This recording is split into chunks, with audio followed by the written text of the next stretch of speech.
reduce your anxiety, in multiple different ways that you can, but staying on a routine and, getting outside, getting in the sun and things like that definitely help.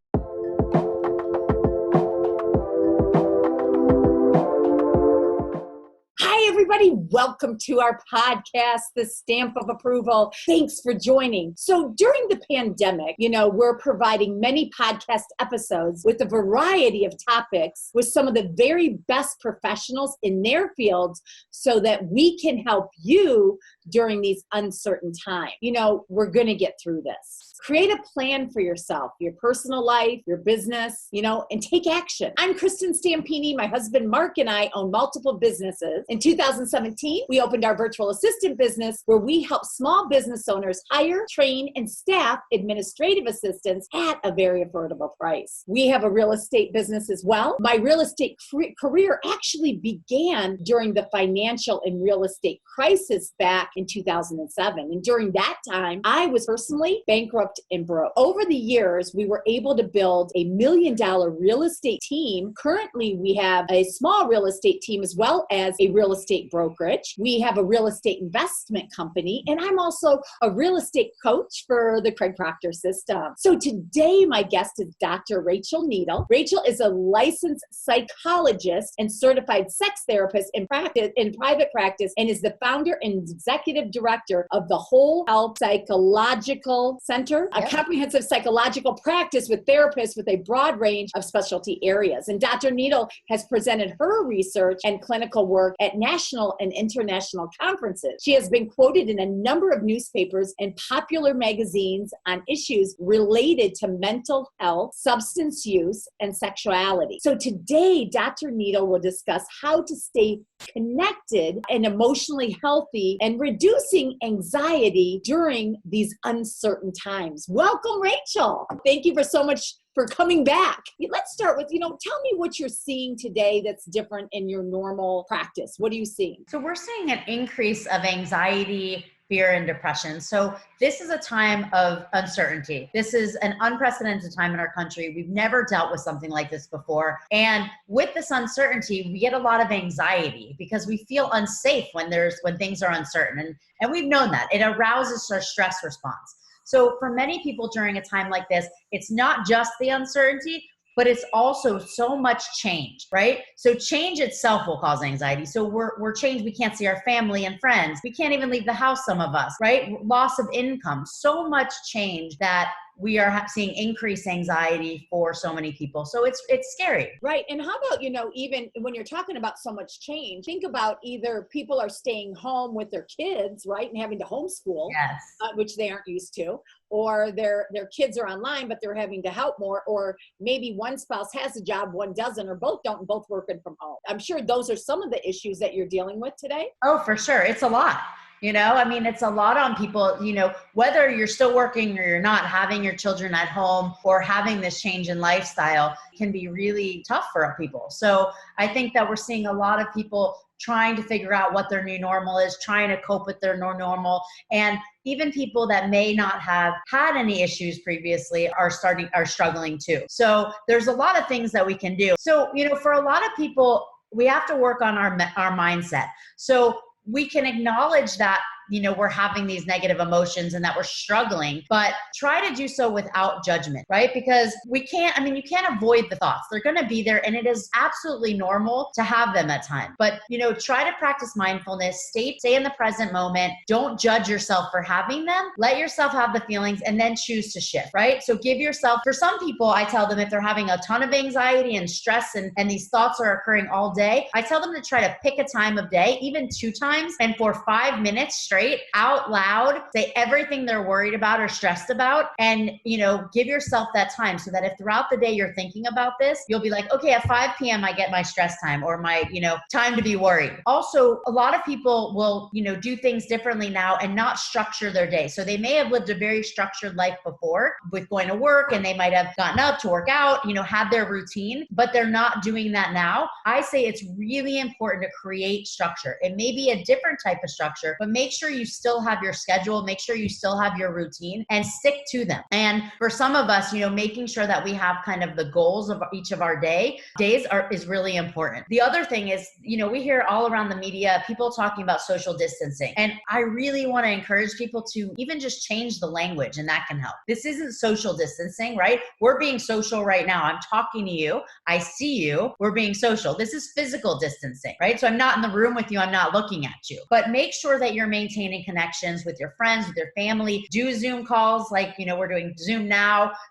Schedule something every day for like a tea or coffee time with somebody. A fun big Zoom once a week with a group of your friends from, a time in your life. So make sure that you're continuing to stay social, because for most of us, that is incredibly important for connection and for feeling good and connected in our life. So I also tell people, make sure you're taking care of yourself. For, some of us, that means different things, but make sure you're eating healthy and exercising and doing different things that will help boost your immunity, especially at a time like this when what we're fearful about is getting sick. And another thing that is always helpful for people is help others. So when we give back to other people, even if it's like, buying groceries for a family member or somebody else, or, donating to, people that are out of work, or supporting a local restaurant, giving back feels good. So do that, because we want to do as many things as we can to feel good at this point, especially. Another thing that could be helpful is finding something that you can control. So a time like this, we feel so out of control. That uncertainty, we cannot control what is going on right now. We just have to sort of sit back and watch. So find something that you can control. And by doing that, it will help decrease your anxiety. So for me, I started organizing my bathroom. So organize your files, organize your bathroom, do a project that you've been putting off, something like this. And the thing that I always make sure that I stress when I talk to people is know that there is help. So if you're struggling, there are mental health professionals like myself. We're doing telemental health counseling. So we do therapy over the internet. You can see us, we can see you. If you're not comfortable with that, phone is even an option. So make sure that you reach out. Again, my name is Dr. Rachel Needle, and I'm at the Whole Health Psychological Center, which is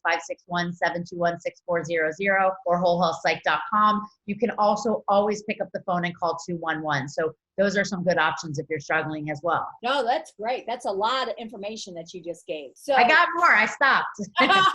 Yeah, because I want to kind of talk to you about what you just talked about. So making sure that you are still staying connected, right? Yeah. And making sure that, even happy hours, people are having happy hours, right? Yeah. I even watch people that are cooking together. I've seen that, where they're doing like, just kind of like you and I are doing, or setting up either their phones or the computers, and they're actually cooking and talking to each other. So it's like you're with them, right? Or you're sitting there and having a glass of wine, either with a bunch of people, friends, family, but staying that connection. When people are depressed, it's tough to even get out of bed sometimes, right? Absolutely. And there's different types of depression. If we're talking about major depressive disorder, that is definitely something that some people struggle with. And it's not, other people want to say it's about motivation. That's not what it is, right? There's so much more that goes into, severe and persistent mental illness and things like major depressive disorder. So it's not as easy as, well, just get up. So you want to make sure that you're monitoring that. And if you're struggling, make an appointment with someone like myself. We can also determine if you should make an appointment with a psychiatrist, and maybe medication would be helpful. But, at least try to do one thing a day for yourself, and continue to try to stay connected. So even if you're in bed and you make a phone call, to a friend. We're going to get through this. It actually could be a lot worse, fortunately, it's not, it's not good, obviously, with people losing jobs and so on and so forth, but it could be, I try to look at it as very optimistic and say, hey, we're going to get through this. It's only been a month. Look at the different wars we've had and the years and years of depression we've gone through. The worst thing that could happen, obviously, is, somebody getting sick or you getting sick and things like that. But the thing is that we're going to all get through this. It's going to be different. Okay. When we do open up, our different states or whatever, things are still going to be different, right? Things are going to start up slow because people are still not going to feel real comfortable going out. And we just need to be mindful, like you said, but start doing that now. Even going outside and sitting there, right? And getting, especially here in South Florida, getting some sunlight, right? Because that makes us happy. Really important. Vitamin D. Yeah. We're very lucky. I feel so fortunate, right? So we can go outside. And I think a lot of of places in the country are beginning to be able to at least do that, just at least for a few minutes. But yeah, if you can get outside, if you can go for a walk where there aren't other people around, because now they're saying, still be careful with the air droplets outside. So make sure you're safe. If you need to wear a mask, wear a mask. If you have your own kind of backyard or balcony, get out in that, because it does really help with our mood when we have that fresh air. So absolutely continue to do things like that. And we don't want to, if we are having, like Rachel was saying, is if we're having, unfortunate thoughts or things like that, just give yourself a couple times a day, because the mind is so powerful, right? So give yourself a couple times a day, but don't try to dwell on that. Try to look towards positive things, right? Yeah, I mean, it's important to allow ourselves to have emotions, right? So it's okay for us to be scared. I'm scared, right? It's a scary time, but make sure that you are, having those emotions and then working on shifting so that you allow yourself to have them, acknowledge them, don't judge yourself for having them, and sit in them for, don't sit in them for 3 hours. If you want to give yourself, 15 minutes to do it, then give yourself 15 minutes, but then shift. And I've been in my pity party, and of course I'm scared too. It's affected just about everyone's business, except for, of course, Amazon and, maybe Costco and some of the, I saw. yeah, Walmart, exactly. I mean, but it's affected most businesses. So we're all scared to a certain extent. But what I try to do is I try to have a daily routine, which you talked a little bit about. So can you expand on that, on a daily routine? Really important to give yourself basically purpose, and to make sure that you're structured, because otherwise, we could stay in our pajamas all day if we don't, if we wanted to, even if we are working, you could go, just kind of move from room to room or not even get out of bed for hours. And that will tend to make us feel worse. I'm not saying you can't stay in bed one day and have a day, where you relax. Great. But most days you should be trying to schedule yourself so that you feel more regimented, so that you have purpose, so that you feel like you have goals in mind and that you're doing things that will make you feel good about yourself and distract you. We want to stay, we want to stay in the moment at times. And then sometimes we want to be able to do things that allow us to not be thinking about what's going on in our world. Because the fear is very real, because it's about loss of income. It's about change. It's about family members. It's about health, right? Not everybody will survive. That's a fact. We have people dying every day. And that is one of the scariest things to think about. But we have to take control of what we can. We can protect ourselves the best possible. We can continue to physically distance, wear masks, do what they're telling us to do. And that will help protect us so that we hopefully are not one of those. And then, reducing anxiety. What else can we do to reduce anxiety? Because people are obviously a lot more anxious today. Yeah. So there's a couple of techniques we can talk about that people can work on at home. And one is one that I think people are very familiar with, called diaphragmatic breathing, where we breathe from our diaphragm. So really, when you inhale, your diaphragm should kind of expand. And when you exhale, it should go back in. So I tell people to breathe in through their nose, watching their diaphragm expand to a count of 5, hold it for a count of 3, and then exhale for a count of 5. So practice doing that a couple of times a day, even when you're not anxious, just to sort of get your body used to it. And over time, our physiological response will change if we continue to do that. So that can be really good for reducing stress. Other things include grounding techniques. One grounding technique is just about kind of sitting in your chair or wherever you're sitting and starting at your feet and working your way up, noticing things, how your feet feel on the floor, then how the rest of your body feels, what you smell, what you taste, what you hear. One grounding technique is actually also, I think we talked about it last time, the 5, 4, 3, 2, 1 grounding technique, where you name 5 things around you. So maybe I see something, a spot on my wall, or, a basketball sitting on my, counter. I actually have one, so don't think that's crazy. I'm in my office and I have a signed Heat basketball. Oh, do you really? I do. Actually, it is from a live auction event from a charity event I went to. And actually, it was purchased for me by a friend of mine. Wow. So she really wanted to buy something else. And I had already bought everything I was going to buy. And I said, that's awesome. And she bought it for me. So I'm very lucky to have it. It's actually one of our congresswomen who bought it for me that I'm friendly with. Do you have Dwayne Wade or LeBron or Bosch or any of them? Unfortunately, no. Oh. Not any of them, but I'm very happy with the players. Oh, that's cool. That's really awesome. So name the 5 things around you. Describe 4 things that you can feel or touch around you. So like I mentioned, the ground under your feet, or even, my hair on my neck and my chest right now. Listen for 3 things you can hear. So I hear, the lawn being mowed behind me. I don't know if you hear it. I hope not. Sorry. Maybe your stomach rumbling if you're hungry. Name 2 things you can smell. So if you don't necessarily smell something in the place you are, go somewhere else and work on, seeing if you can smell something, and then say one thing that you can taste. So, maybe you taste something in your mouth from the last thing you ate, whatever it is. So that's a 5, 4, 3, 2, 1 method. And if you didn't catch all that because it was quick, you can Google it, and I'm sure something will come up, and it will be around that, same process that I talked about. What does that do exactly? It helps you to stay present in the present moment and reduce your anxiety. Very cool. Yeah. So what else are you seeing with people? So, we're just seeing for people that have experienced, who have a trauma history, we're still continuing to see this impact them in similar ways. And for others, this is a traumatic event. So we're seeing some of those trauma responses as well, especially in people, who have a family member or a friend or somebody who has, had coronavirus, and even some that, have lost people as a result of coronavirus. So people that have lost people, or some of your clients. Yeah. Wow. And are you finding that the age is and the health is what's affecting a lot of them? I'm thinking of the people that I know that have passed away as a result. And, some were a little older, but, many were my age. So recently a nurse that I knew. Is it because they're, when you're talking about these, did any of them have health compromised or, No. Well, I don't know, but the older ones, it wasn't people that I knew directly. They were people that friends of mine are friendly with. So they were in their 60s, I think. But there have been plenty of people my age that I do know that have gotten it, and some that have, died as a result. Now, how about addiction? So we're seeing an increase, and even in people sort of falling off the wagon or relapsing, however you want to refer to it, as a result. I mean, thinking about it as, there's a lot of things that lead to substance use. And one of them is, it helps distract us from these feelings that we do not want to have. So we're seeing a lot of that, as well as, people that don't have, those that didn't have that much of a safety net before, now losing what it is that they had. And it's leading to people just, beginning to use or continuing to use or relapsing. So with addiction, and also you can't go to face-to-face meetings for people that wanted to go to meet, right? Right. And that connection is really important, that support, especially when you're, in recovery.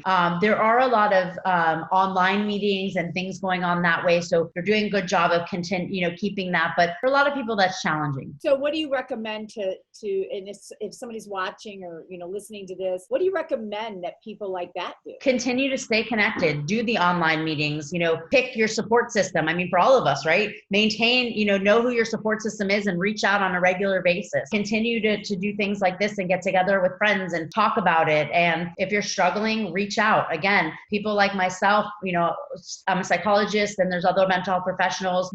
Almost all of us are doing online therapy. And like I said, a really important number to remember is 211. Okay. And what's 211? 211 is a nonprofit organization that has a helpline, which you will get to a live person 24 hours a day. Okay. Wow. That's awesome. And our local 211 is actually the call center that if you call the National Suicide Hotline in this area, you will get our 211. Wow. That's awesome. So basically a few things, I don't know if there's anything else that you wanted to cover today, but, basically staying connected, staying on routine, right? Yep. Allowing your breathing in the 5, 4, 3, 2, 1 method. Yep. And then making sure that to whatever your thoughts are, it's okay, go ahead, but only do it a couple times a day because your thoughts are so powerful, right? And making sure that, you try to reduce your anxiety, in multiple different ways that you can, but staying on a routine and, getting outside, getting in the sun and things like that definitely help, right? And for people that, have lost their jobs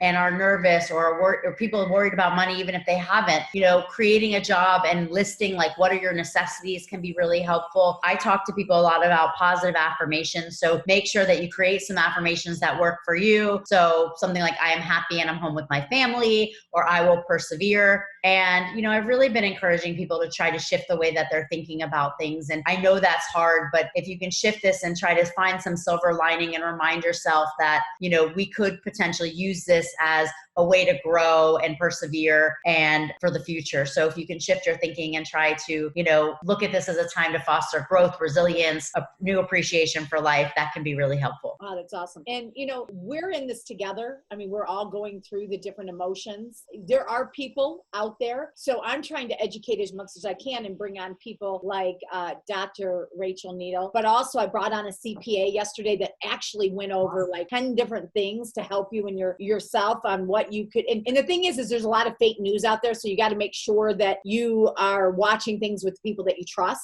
Okay. And I promise you everything that I bring on here is first of all, things are changing every day. Okay. Right. But when I bring it on here, that is what it is. The people that I bring on, and like the CPA that talked yesterday, I'm telling you, he went over 10 different programs for you. So they were awesome. The different people that I'm bringing on, I brought on a lender. I'm going to bring on another attorney who is going to talk about the, forbearance and, what he sees in, real estate and such. And then I had an attorney on and she talked about, missing rent payments and, what that, so I'm bringing on earlier today, I had a different doctor on. So I am bringing on so many different professionals, therapists, doctors, CPAs, attorneys, whatever, to help all of us out there to educate and to make sure that we know our options and the things and how to handle it. Because none of us have ever been through anything like this before. And it's Oh, for sure. And information is,